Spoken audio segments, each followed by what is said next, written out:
তানিয়া, এই কি ব্যাপার, কি করতেছ? সারাদিন খালি মোবাইল মোবাইল মোবাইল। হ্যাঁ, তোমার এইসব মোবাইল স্ক্রলিং করা ছাড়া কি আর কোনো কাজ নেই? আমার সাথে কি তুমি একটু সুখ দুঃখের কথা বলতে পারো না? সারাক্ষণ তোমার খালি মোবাইলই দেখতে হবে। আচ্ছা ঠিক আছে, যাও, মোবাইল রেখে দিলাম। হ্যাঁ, তোমার সাথে এখন গল্পই কি? বলো। আচ্ছা আমাকে একটা জিনিস বলো তো দেখি। এই যে 2 দিন আগে তোমার ভাই যে তার পাশে তার বউর জন্মদিন করলো, আমাকে কি করলো? আমাকে মোবাইলে দাওয়াত দিল। কেন? সে নিজে আসতে পারলো না আমাকে দাওয়াত দেওয়ার জন্য। মোবাইলে দাওয়াতের আমি যাবো তার বাসায়?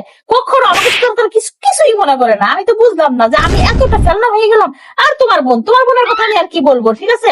আমি যদি কলিজা কাইটা বুনা করেও তাকে দেই, তারপরে তো তার মন পাওয়া যাবে না। তোমার বাসার কোনো মানুষ আমার কোনো ধরনের কোনো সম্মান আজ পর্যন্ত দিছে?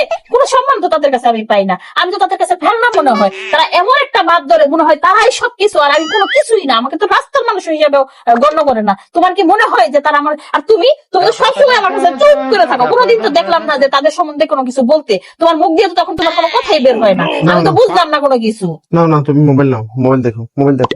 কোনটা দেখতেছিলে? দাও, হ্যাঁ, আমার সাথে দেখি। মোবাইল দেখো এখন। আমরা দেখি, দুজন মিলে একসাথে দেখি। Oh, no, no, no, no.